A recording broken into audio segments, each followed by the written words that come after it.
Ay, crush nga pala na yun. Lakas na yung tinawa ko doon.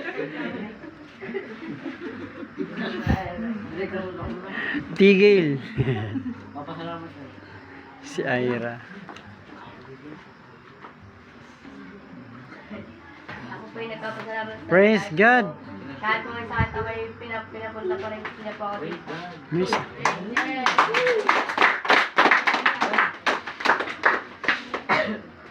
So, meron pa pong magpapasalamat sa Panginoon.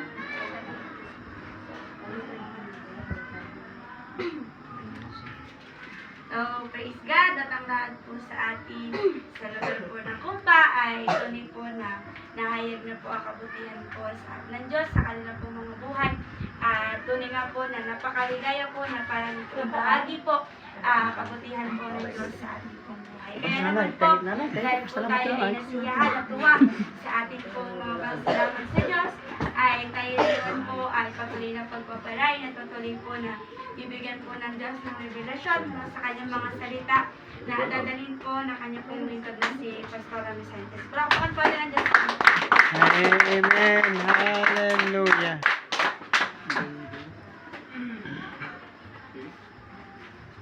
So, makibukas po kayo sa aklat ng Marcos.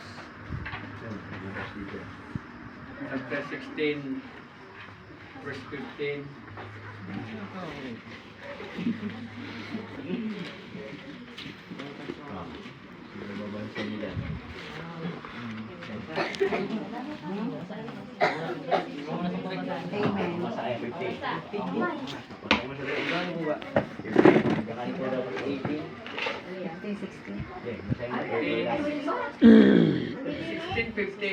Marcos chapter 16, verse 15 to Sinabi ni Jesus sa kanila, humayo kayo sa buong mundo at ipangaral ang magandang balita sa lahat ng tao. Ang sinumang sumasampalataya at mabautismuhan ay maliligtas, ngunit ang ayaw sumampalataya ay papaparusahan. okay. Diretso. Ang mga sumasampalataya ay bibigyan ng kapangyarihan gumawa ng mga himala. Sa pangalan ko'y magpapalayas sila sa mga demonyo at magsasalita ng iba't ibang wika. Hindi nila mapahawak kahit dumampot sila ng ahas o makainom ng lason, at gagaling ang mga may sakit na papatungan nila ng kamay. Okay. So, magandang gabi po sa ating lahat. Okay, so sinabi mismo ang Panginoong Hesus ang nagsalita nito, at ito ay pinararating niya sa atin, sa lahat natin tayong mga tao, na kailangan ang lahat ng tao ay makarinig ng salita ng Diyos. Amen. Okay. So, kaya tayo nangangaral. Bakit kaya tayo nangangaral? Para ang tao rin ay maging malaya. Okay, malaya sa mga maling paniniwala, sa mga iba't ibang paraan ng pagsamba ng kita natin. Kung walang mangangaral, hindi natin kita niyo ang ginagawa ng tao. Minasamba sa Rebulto, minasamba sa kay Rizal, may Rizalista,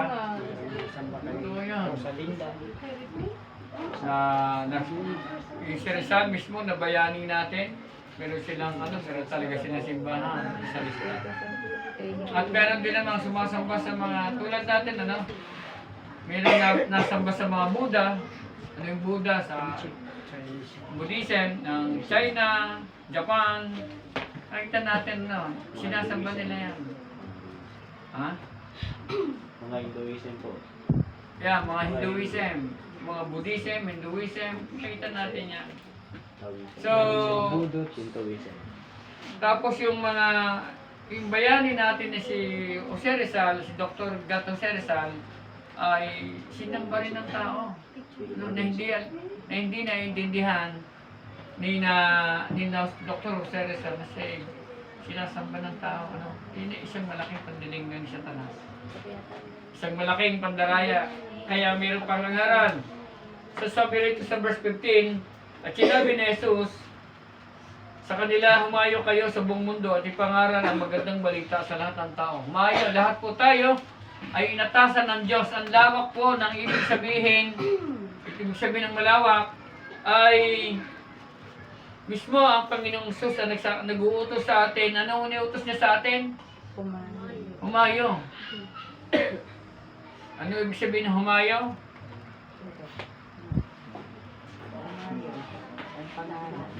Puntahan ninyo mga kaibigan ninyo. Go! Pumunta kayo, umalis kayo, pumunta kayo at ipahayag ang mabuting balita ng kaligtasan.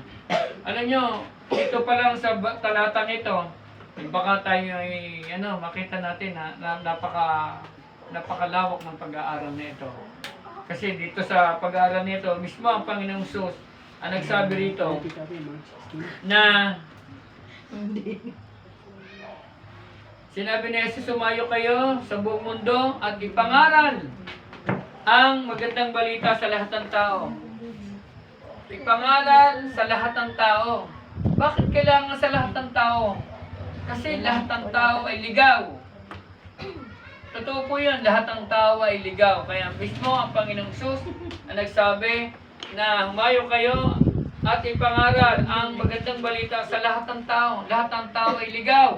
So kailangan natin na dalhin ang mabuting balita ng kaligtasan sa lahat ng tao. Ligaw. Isipin ninyo, yung mga sumasamba sa mga sa mga ribulto, sumasamba sa mga katulad ng tinalangin noong nakaraang linggo. Sabi doon, bakit kailangan ipangaral? Kasi kung walang pangangaral ng salita ng Diyos, ay hindi ang tao makakalaya sa mga maling itinuro sa atin ng mga magulang natin, mga ninuno natin. Kasi mga ninuno natin, hindi alam, walang alam, itinuro din sa walang alam. At nagpapasa-pasa ang pagtuturo na ito sa mga walang alam.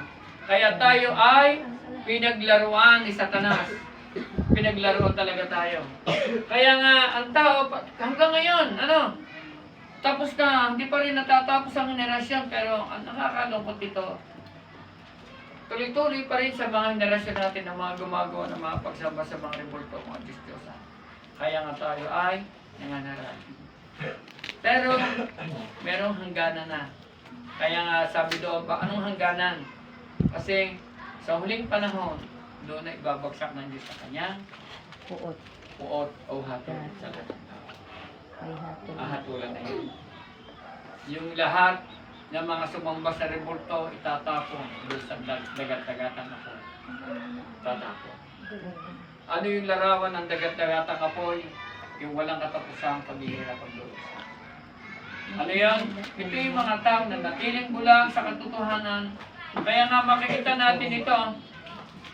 Makikita natin ito sa 2 Corinthians chapter 4 verse 4. Binulag ng Diablo.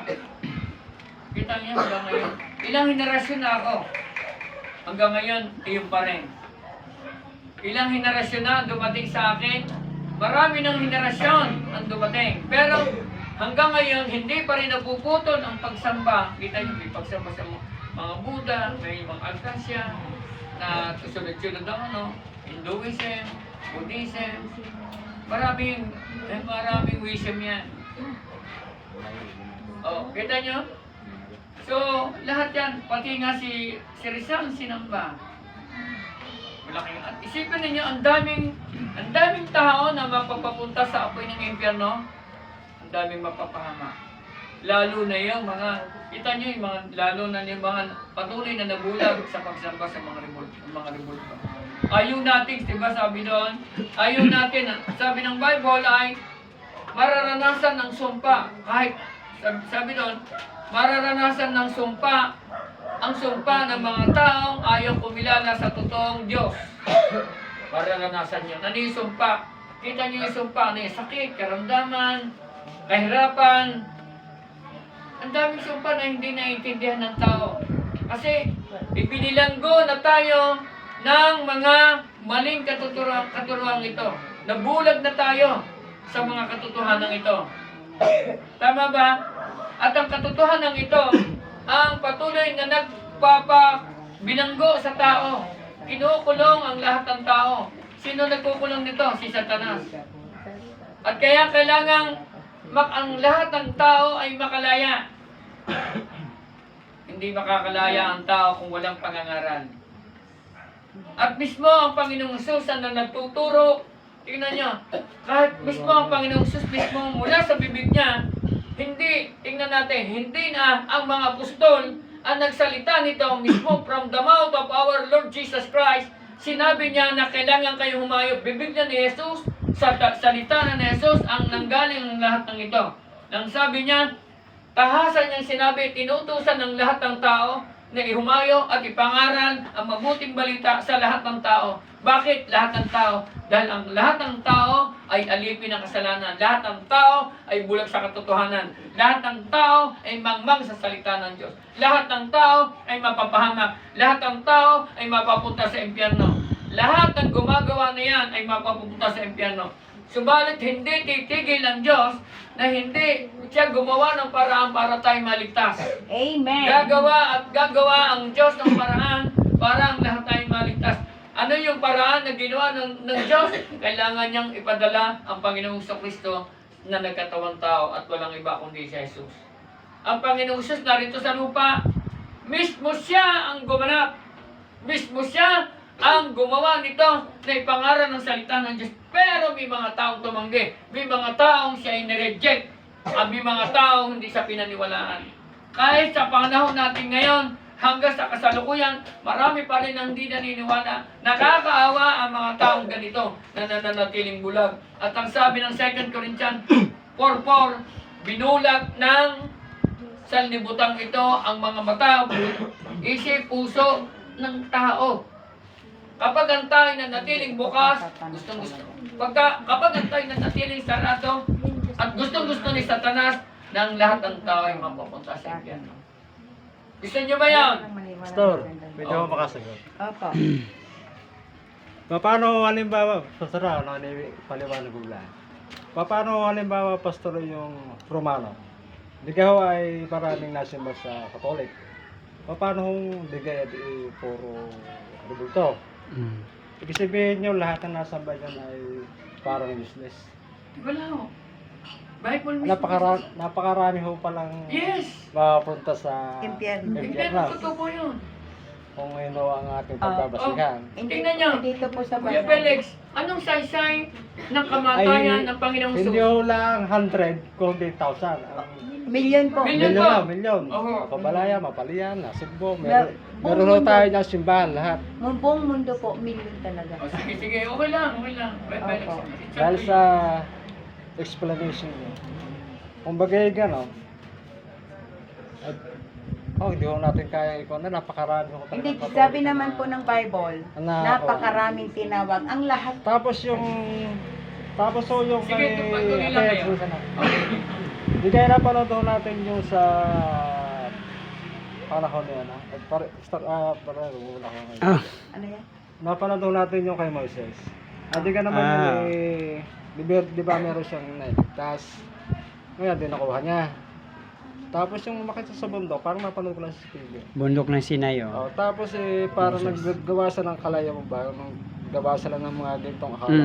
yung nasa baba. Oh, guya. Si, Mayroon siya nang ano sila. Tapos yung tubig, yung lupa, parang nagkaroon ng wall na umikot na nahulog sila doon. Yeah. Parang ganun. Ayan yung sumamba sa Diyos Diyosan. Ginawa nilang Diyos Diyosan. Kasi totoo, Kuya Felix, basta okay lang po. Totoo, Kuya Felix, ang sabi mo sa kanina, paano yung mga Romano, sa buong mundo, hindi lang nasuguli yan, buong mundo po yun, na sumamba talaga sa Diyos Diyosan dahil maraming sa mga Katolik. Pero lahat po ng tao, yun yung dahilan ng pagparito ng Panginoon Kristo, kaya tayong tinawag lahat upang ang sino mang sumampalataya sa Kanya ay maligtas. Lahat po ng tao ay tinawag ng Diyos, pero kakaunti ang pinili. Bakit po? Kasi lahat po mas marami po yung tumanggi. Mas marami po yung hindi naniwala. Pero praise God, dumating na sa atin lahat. Okay, di ba? Nakalagay naman sa Bible po yan, lahat tinuturo ng pastor. Pero Nandito sinasamba po. ho sa Katolik, ay Diyos din.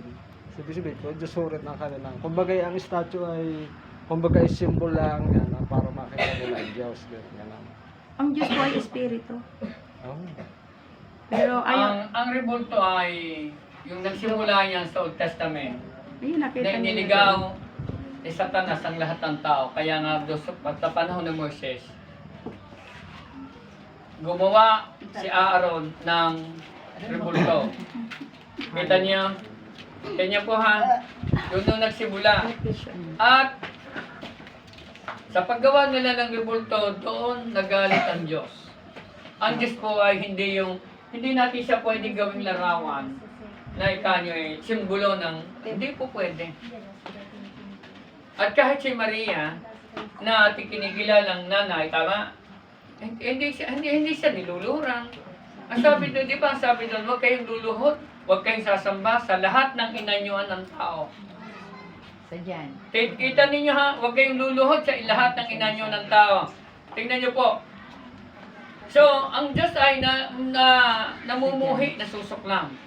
Nung natatandaan nyo, ipinabasa sa inyo noon ng Exodus chapter 20, at ipinabasa pa rin yung, wala kayo dito, no, yung sa Isaiah 44, na walang kwentang tao ang sumasamba. At lumalabas na tayo kamang mga. Tingnan ninyo, kung ang sasamba, yung lahat ng mga rebulto, ay sasamba tulad ng mga anghel, kukuhanon natin, papahidan natin. Basta ano naman ay para question lang. Okay, okay. Okay lang po kaya Ay para di sa salita hong hindi parang binaliwala na hong natin ay parang religion, parang ganun na. Sa salitang wala kwentang tao. Paano nga yung tanong ko na, hindi ko lahat ho na nasa Katolik ay nasimba sa lahat hindi para sinabi nyo rin ganun. Opo, nasa Bible po yan, tingnan niyo po. Ari po kuya. Okay, Hindi, tingnan niyo. hindi po pagkatuwa. Ito po yan kuya. Tingnan po, pakita niyo. Paano Sayang. tama yan, Kuya Felix? Magaling nagtatanong. Ari Hindi, po. tama. Opo. Opo. Okay lang po. Tama yung Mas po yun. tama. Hindi ho na ako nakakarinig. Siyempre, may nakakarinig pa rin. Opo, opo, opo. Opo, mas maganda po Baka yun. magalit sa atin ay barilihan. Hindi. Ganun naman po talaga. Masakit. Ang salita, okay, ang salita po ng Diyos ay masakit Kung talaga. papakinggan, Matalas. kung papakinggan nung natin sa atin na nakakaunawa, okay. Pero doon sa iba na halimbawa, kung nakakapit-bahay ka, may makarinig na abay ka, pala ka, yung gayo. Okay lang po yun. Okay, tingnan Kasi- niyo po yan. kasi kung Lahat marinig po tayo yan, yan. nasa Bible po yan. Tingnan Ano niyo, niyo, Kuya magsalamat Felix? kayo. Hindi po Walang tayo nagtuturo para lang dalhin sa isang relihiyon ng lahat ng tao. Basahin niyo. Kasi wala namang pwedeng, sige po habang binabasa, walang pwedeng magligtas sa Kahit atin. hanggang Anong dyan lang saysay? Walang Yung pagparito kwentang ng tao Panginoon ang mga gumagawa ng rebulto Tama o ba? Diyos-Diyosan at So, kaya ang mga Panginoon rebultong sinaparito ito, sa lupa, dahil walang pwedeng magligtas sa atin. pinahahalagahan. Walang pwedeng magdala sa Ay, atin doon walang sa halaga. kaharian niya, kundi ang Panginoong Kristo na kailangan bumaba. Sila rin ang Kaya nga, makakapagpatunay upahanin niya na ang ang mga sala iyon ng lahat ay ng tao. wala rin Upahanin niya halaga yung parusa. sapagkat ang mga iyon Lahat nga, tayo ay dapat paparusahan. Asan Tama na ba? po ba? kaya So, ang mga nakita iyon ay kasi ng mapapahiya na ang walang mga pwedeng sumasampalataya makapagsalita o sa mga iyon. sa Ito yung sinumang itinuro tao. Kaya natin ang nung sabi nakaraan. ng Kasi Bible Ang ano natin ay, dito, tingnan niyo po, hindi tayo sabi niya sa na Romans tuturo chapter 3, ng labag verse 10, dito. Kasi walang bawal na matuwid, bawal yung wala ito kahit po isa. yung kuya na masakit Tingnan niyo. talaga ang katotohanan kasi grabe din ako sa Katoliko noon. Ang problema po kasi, ang mga pare hindi po itinuro sa atin ng tama. Tingnan niyo. Sila po ang nakakaunawa, sila po ang nag-aral, sila po ay halos sa kabisadang Bible, pero iniligaw po nila tayo. Alam mo yun ang pagkakaunawa ko dito, dahil ako talaga grabe. Yes, Nanay, upo nakagis kayo na din natin. Doon po. Nakagis Upo na kayo sa natin. tabi ni ate. Ni ate ano, para Ano po? maintindihan po niyo. Ito yung nakagis na natin. Mayroon po kayong ganitong Bible na buo? Wala po. Sige, pagbalik ko pa, mag-order pa ako sa Lazada, bibigyan ko po kayo para mas ibibigay ko po sa inyo ang mga para mas nakikita ninyo ang katotohanan. Tama yun, mas maganda yung nananaliksik pa. Hindi, para mang naisip ko lang. Sa, Napakarami di ba? tama naman na kayo, Pastor. Parang akin may idea lang. Kuya Felix, Meron po ito. pakibasa po ninyo ng ano, para makita po ninyo. Doon sa 1 John chapter 5 verse 20, Nabasa ko na ako dati, Pastor. nabasa niyo na. 1 John chapter 5 verse 20. Sige po, pakibasa para makita niyo. Dati naman ako may Bible na maliit. Wala. Yun nga yung sinasabi ng Bible na yung pintuan na papunta sa kapamakan ay maraming kasla. Ibig sabihin ng Nakaunti Bible, lang nakakapasok sa makibang. 1 John chapter 5 verse 20. doon tatama Upang yun. undawa, upang makilala natin ang tunay na. Nakita mo? Ha? Nakita niyo? Walang kakayanan ng mga yan. John 3:16, sabi ng John 3:16, gayon na lamang ang pag-ibig ng Diyos sa sanlibutan, pag-ibig ng Diyos na nagdala sa ating lahat para siya bumaba upang hanguin ka sa kasalanan. Ngayon, tingnan niyo ako ha. Makinig kayo. Kung hindi bababa ang Diyos, ubos na ang tao. Dahil noon, panahon, kapag nagkakasala ang tao, dahil paulit-ulit na sumasamba sa rebulto, pinabubukan niya ang lupa. Pinabubukan niya ang lupa at pinalalamon niya ang lahat ng tao. Opo. Pero pinakita ng Diyos yung kanyang habag, yung mercy niya. Ganon kalaki ang yaman at habag ng biyaya ng Diyos. Kapag noon ang tao, libo-libo ang namamatay. Pinabubukan ang lupa. Yung kay Noe, ayaw maniwala ang tao. Sino lang naligtas ng panahon yun? Yung kanya lang tatlong anak at 2 mag-asawa. Lahat ay namatay. Bakit? Hindi naniwala. Nalunod sa baha. Ngayon, kung hindi tayo maniniwala, wala na po kaming magagawa. Kami po narito para dalhin sa inyo ang kaligtasan. Kung kami po ay tinanggihan ng tao, hindi naman po kami tinatanggihan ninyo. Ang Diyos una. Una-una ho ang Diyos. Hindi akong tinanggihan nyo, hindi ako inayawa. Ako kami, pinadala dito para isabihin sa inyo ang iniaalok ng Diyos sa lahat ng Mahal tao. na mahal si nanay ng Diyos. Amen. Dahil mahal kayo ng Diyos eh. Amen. Totoo yun. So, magaling kayo sa amin, sa tanggihan niyo po kami, hindi naman kayo sa amin nagagalit eh. Sa Diyos, tinatanggihan niyo ang iniaalok ng Diyos niya para sa inyo. Hindi ho kami tinanggihan niya. Mahal si nanay. Si Kuya Felix ng Diyos. Praise God. Mahal tayo. Pinagwalang bahala niya, hindi niya pinakinggan. Bakit? Naging busy siya. Maaaring iniisip niya, mayaman ako, kahit ako namatay, masagana naman ako. Maaaring, hindi na ako alis dahil may relihiyon ako. Pero, makinig. Pero magbabago ang kanyang paniniwala. Tingnan niyo ako, Mege. Doon lang siya maniniwala. Pagdating niya doon sa kabilang buhay, natutup pala ang langit at impyerno. Doon lang niya matulaksihan. At nung makita niya, yung si Lazaro na nanlilimot lamang sa kanyang hapagkainan ng mumo na nalalaglag na kinakain ni Lazaro, doon lang siya mahirap. Hindi porque mahirap si Lazaro ay dahil sa langit siya napapunta. Hindi dahil mayaman siya ay doon siya na impyerno. Pareho, kay mayaman ka, kay mahirap, ay pwede kang mapapunta sa impyerno. Itutuloy natin sa susunod na linggo para lalo nating maunawaan. Thank you, Lord. Sa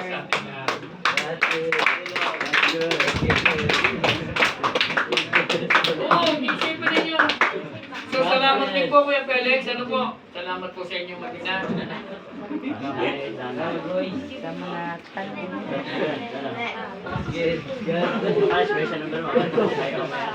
Okay, tayo tumayo.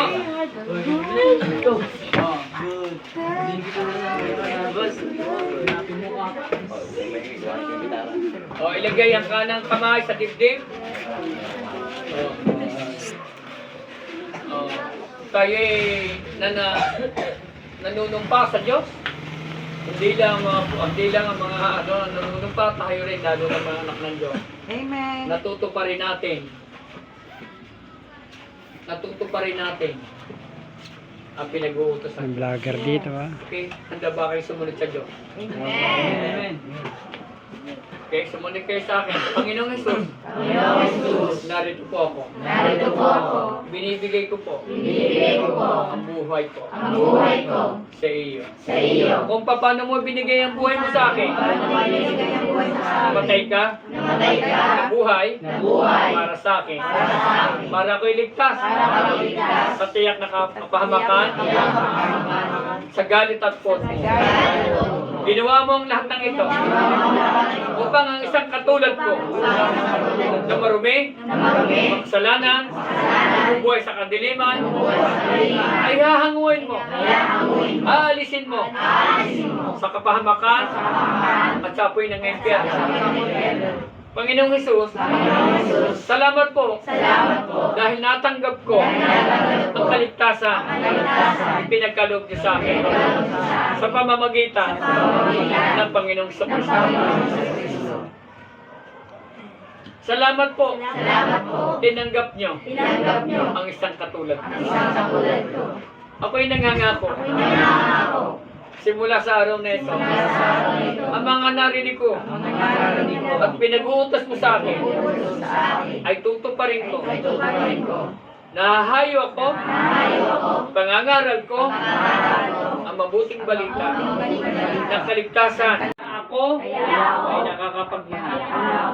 Marami pong salamat sa buhay ng Panginoon na iniligay niyo po sa akin. Salamat po.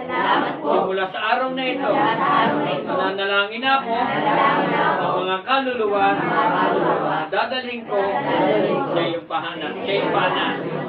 Buhay ko, tinatalaga ko sa iyo. Buhay ko, para sa iyo. Ikaw, para sa akin. Salamat po sa gabing ito. Napakinggan ko ang lahat ng ito sa pamamagitan ng iyong salita. Marami pong salamat. Sa pangalan ni Jesus. Amen.